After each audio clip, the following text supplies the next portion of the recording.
नमस्कार। तृतीय वर्ष कला भूगोल के विद्यार्थियों के लिए भारत का जलवायु और उसके अंतर्गत हमने पिछले वीडियो में शीत ऋतु के बारे में जानकारी प्राप्त की। आज समर सीजन यानी ग्रीष्मकालीन ऋतु। यह ऋतु भारतवर्ष में मार्च से जून तक होती है। उच्च तापमान तथा कम आर्द्रता इस ऋतु की प्रमुख विशेषताएं हैं।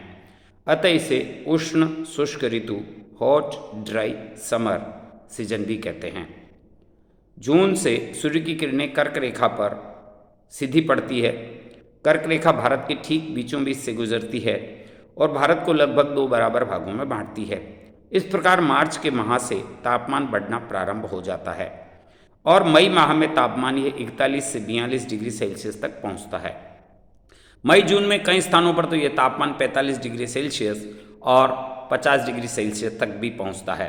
रात्रि का तापमान भी ऊंचा रहता है और शायद ही कभी 25 या 26 डिग्री सेल्सियस से नीचे जाता है। दक्षिण भारत में ग्रीष्म ऋतु का प्रभाव इतना अधिक नहीं होता है जितना कि उत्तर भारत में होता है।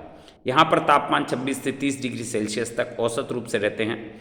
पश्चिमी घाट की पहाड़ियों पर ऊंचाई के कारण यह तापमान 25 डिग्री से कम रहते हैं। तटीय भागों में समताप रेखाएं तट के समानांतर उत्तर से दक्षिण दिशा में फैली हुई है। इसका अर्थ है कि तापमान सागर में भीतर की ओर बदलता है।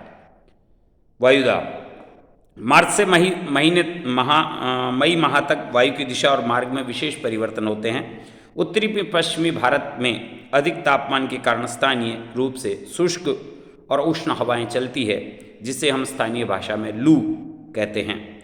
जब कभी इन शुष्क और उष्ण हवाओं के साथ आर्द्रता मिलती है तो भीषण आंधियाँ और तूफान आते हैं। इनका वेग कभी कभी 100 से 125 किलोमीटर प्रति घंटा होता है। कभी कभी इनसे वर्षा भी होती है। तापमान में कमी आती है। बंगाल में इसे काल बैसाखी नॉर्थ वेस्टर हवाएं कहते हैं। वर्षा उत्तरी भारत में ग्रीष्म ऋतु पूर्णतया शुष्क होती है, परंतु वर्षा रहित नहीं होती। इस ऋतु में वार्षिक वर्षा केवल 1% ही प्राप्त होती है। स्थानीय रूप से धूल भरी आंधियों और गरज वाले तूफान कहीं कहीं पर छुटपुट वर्षा करते हैं। राजस्थान, गुजरात, मध्य प्रदेश में 2.5 सेंटीमीटर से भी कम वर्षा होती है।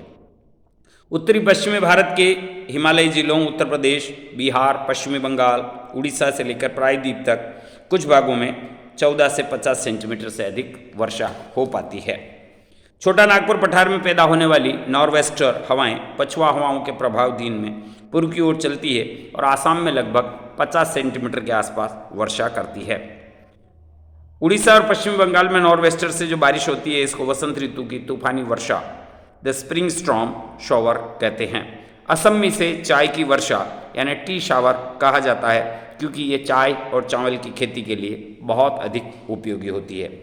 दक्षिणी भारत में 10 सेंटीमीटर तक लगभग वर्षा होती है और ये आम की फसल के लिए सर्वाधिक रूप से लाभदायक होती है। इसलिए इसी वर्षा को या इसी नॉर्वेस्टर को आम्र वर्षा या मैंगो शावर कहते हैं। यानी नॉर्वेस्टर का अलग अलग स्थानों पर अलग अलग नामकरण है। कर्नाटक और उसके निकटवर्ती उत्पादक क्षेत्रों में इसे यहाँ पर कहवा की फसल के लिए यह लाभदायक फसल है, इसलिए इसे चेरी ब्लॉसम शॉवर यानी फूलों की बौछारवा कहते हैं।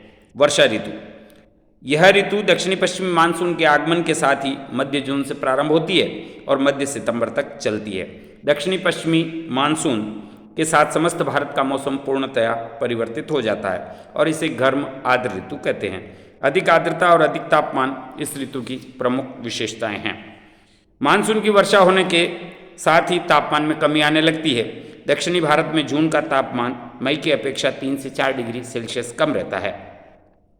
उत्तरी पश्चिमी भारत में जुलाई माह में 2 से 3 डिग्री सेल्सियस तापमान में कमी रहती है।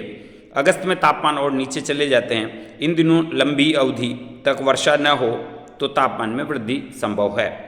वर्षा की समाप्ति पर तापमान में पुनः वृद्धि होने लगती है। इस ऋतु में थार मरुस्थल का तापमान 38 डिग्री सेल्सियस और उत्तर के मैदानों का तापमान 32 डिग्री सेल्सियस तक रहता है। इस ऋतु में उत्तरी भारत में तापमान अधिक होने के कारण वायुदाब कम होता है।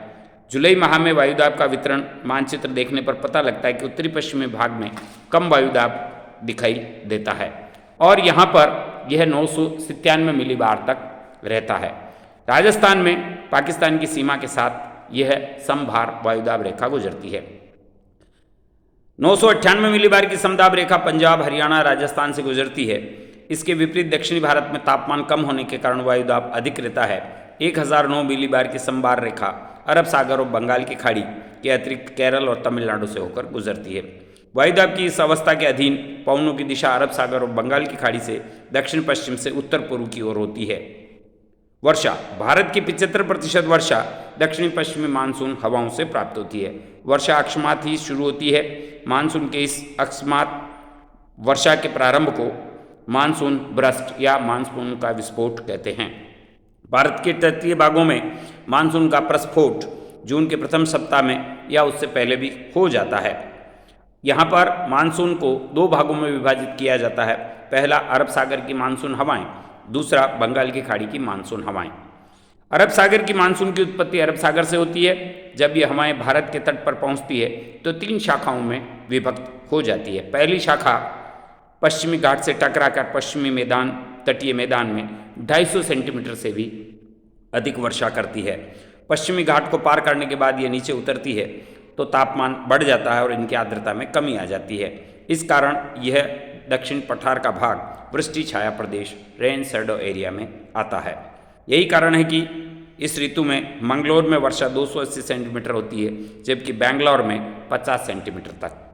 इसकी दूसरी शाखा नर्मदा और ताप्ती नदी की घाटियों में प्रवेश करती है और भारत के मध्यवर्ती क्षेत्र में प्रवेश करते हुए तट के निकट कोई रुकावट न होने के कारण यह दूर तक चली जाती है और संपूर्ण नर्मदा, विंध्याचल और सतपुड़ा के मध्य में तेज बारिश करती है। नागपुर में इन पवनों के द्वारा 60 सेंटीमीटर तक वर्षा होती है। तीसरी शाखा उत्तरी पश्चिमी दिशा में अरावली पर्वत के समानांतर राजस्थान में आती है। रास्ते में कोई रुकावट न होने के कारण और अरावली पर्वत श्रृंखला के समानांतर चलते हुए यह आगे जाकर हिमालय की पहाड़ियों से टकराकर वर्षा करती है और इस मार्ग से गुजरने वाले बादल राजस्थान को किसी भी प्रकार का वर्षा का लाभ प्रदान नहीं करते।